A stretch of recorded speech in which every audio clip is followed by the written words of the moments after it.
Nalgonda NUDA పరిధిలోని చెరువుగట్టు ఎల్లారెడ్డిగూడెం సమీపం Y junction లో ప్రముఖ పద్మశ్రీ టౌన్షిప్ 52వ వెంచర్ను ఆదివారం స్థానిక వెంచర్లో ఏర్పాటు చేసిన కార్యక్రమానికి ముఖ్య అతిథులుగా పద్మశ్రీ టౌన్షిప్ ఎండి పసుపులేటి శ్రీనివాసరావు పాల్గొని టౌన్షిప్ మేనేజర్లు పట్టణ ప్రముఖుల ఆధ్వర్యంలో జ్యోతి ప్రజ్వలన చేసి కార్యక్రమాన్ని ప్రారంభించారు. అనంతరం టౌన్షిప్ బ్రోచర్లు లాంఛనంగా ఆవిష్కరించారు. ఈ సందర్భంగా ఎండిపిఎస్ రావు మాట్లాడుతూ గత 30 సంవత్సరాలుగా రియల్ ఎస్టేట్ రంగంలో అంచెలంచెలుగా ఎదుగుతూ ప్రజలకు అతి తక్కువ ధరలతోనే ఆర్థికంగా స్థిరపడడంతో భూమిపై పెట్టుబడి పెట్టించడం ద్వారా పేద వర్గాల ప్రజలు వారి జీవితంలో ఎదుగుదలకు తమ పద్మశ్రీ టౌన్షిప్ తోడ్పడడం జరుగుతుందని అన్నారు. పద్మశ్రీ టౌన్షిప్ 51వ వెంచర్ను పూర్తి చేసుకొని నేడు 52వ వెంచర్ను ప్రారంభించడం సంతోషకరమని తెలిపారు. అత్యధికంగా సేల్స్ చేసిన ఏజెంట్లకు 17 లక్షల రూపాయల కారు, 2,50,000 రూపాయల బుల్లెట్ బైకులను అందించడం జరుగుతుందని తెలిపారు. ఈ కార్యక్రమంలో పద్మశ్రీ టౌన్షిప్ ఏజెంట్స్, మేనేజర్లు, లోకేష్, ల్యాండ్ ఓనర్స్ తదితరులు పాల్గొన్నారు.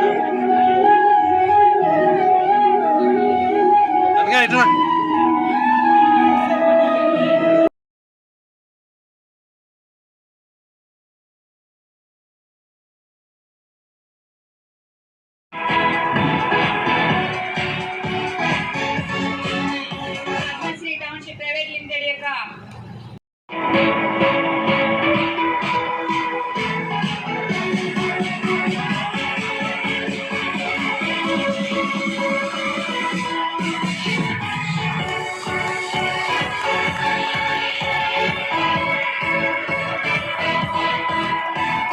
గోల్డ్ కాయిన్ అని మేము కమిట్మెంట్ చేసిన దాని ప్రకారం ఇస్తున్నాం. So give a big hand and a పట్టు చీర ఆల్సో.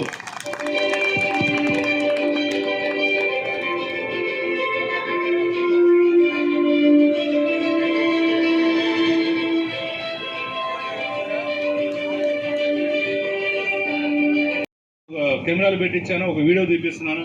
ఎందుకంటే రేపు వాళ్ళన్నీ కూడా వాళ్ళకి పంపిస్తాను. ఫోన్ నెంబర్ కూడా ఇవ్వాలి కదా.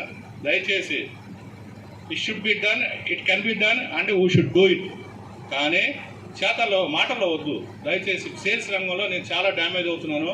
చాలామంది ట్రైనప్ చేసి మోటివేటర్ నేను ఇప్పుడు ఆలోచిస్తే ఎక్కువ మంది మైక్ ఇస్తే చాలు, వాడు అరగంట కాదు గంటన్నర మాటలు మాట్లాడతాడు. What is the use? నేను ఒకటే చెబుతాను, నువ్వు పుట్టుకకి నీ జన్మకి నువ్వు చేయాల్సింది సమాజ సేవ కాదు. ఖచ్చితంగా ఒకటే చెబుతాను, నీ గురించి నువ్వు ఆలోచించు, నీ కుటుంబాన్ని గురించి నువ్వు ఆలోచించు, నీ వ్యవస్థ గురించి నువ్వు ఆలోచించు. నిన్ను నమ్మి తాళి కట్టించుకున్న భార్య కోసం పనిచేయి, నీ కడుపును పుట్టిన బిడ్డ కోసం పనిచేయి. అప్పుడు నిజంగా ఆర్థికంగా నువ్వు కుటుంబాన్ని బలవంతం చేసుకుంటే నీ సమాజ సేవ నేను చేసినట్టు, పద్మశ్రీగా నేను చేసినట్టు. ఎందుకంటే మీకు అవకాశం ఇస్తున్నాను. ఇక్కడ కూర్చొని ఒక ఆర్గనైజ్ చేసి ఒక 4 ల్యాండ్ ఓనర్స్ కూర్చోబెట్టుకొని, 2 ఫైనాన్స్ని కూర్చోబెట్టుకొని, డెవలపర్ని కూర్చోబెట్టుకొని అందరి మీద నేను పని చేయించి మార్కెటింగ్ రంగంలో ఒక వేదిక పద్మశ్రీ టౌన్షిప్స్ అని తయారు చేసి మీ ముందు పెట్టినప్పుడు అది కరెక్ట్గా మీరు వాడుకోగలగాలి. ఓన్లీ మాటలే, మాటలు మాటలు మాటలు. సో నేను ఒకటే చెబుతున్నాను, రియల్ ఎస్టేట్ అనే తల్లిలాంటి వృత్తిది. ఈ తల్లిలాంటి వృత్తిని మీరు కరెక్ట్గా మీరు క్యాచ్ చేస్తే కోటీశ్వరుడు, మన అమెరికా వెళ్ళి పనిచేయక్కల 1 ఇయర్ పనిచేస్తే పద్మశ్రీ కోటీశ్వరుడు అవ్వడానికి ఖచ్చితంగా అవకాశం ఉంది. మినిమం కోటీశ్వరుడు అవుతాడు. 2 కోట్ల 3 కోట్ల అనేది మీ సత్తువ ఉంటుంది. కానీ నేను చూసేది ఏంటంటే వాడట్లా వీడెట్లా కాదు. ఇవన్నీ నీకు అనవసరం. నా మొహం నా డబ్బులు పడే, నీ ప్లాట్ నువ్వు తీసుకెళ్ళు లీగల్గా. కానీ చివరి నా ప్రాణం ఉండేంత వరకు కూడా మీకు లీగల్గా సపోర్ట్ ఉంటాను. ఎలాంటి టైటిల్స్ ఇబ్బంది ఉండదు. నాది పూర్తి. తర్వాత నేను సెలెక్ట్ చేసుకున్నానంటే సైటు వితౌట్ రీజన్ సెలెక్ట్ చేసుకోను. మాకు ఏంటంటే ట్రేడ్ స్టార్ట్ అయిన కొత్తలోనే నేను బాంబే స్టాక్ ఎక్స్చేంజ్లో ఇన్వెస్ట్మెంట్ పెడితే డబుల్ అయ్యేది. అదే లెక్కలో రియల్ ఎస్టేట్ గొప్ప కాదండి. భగవంతుడు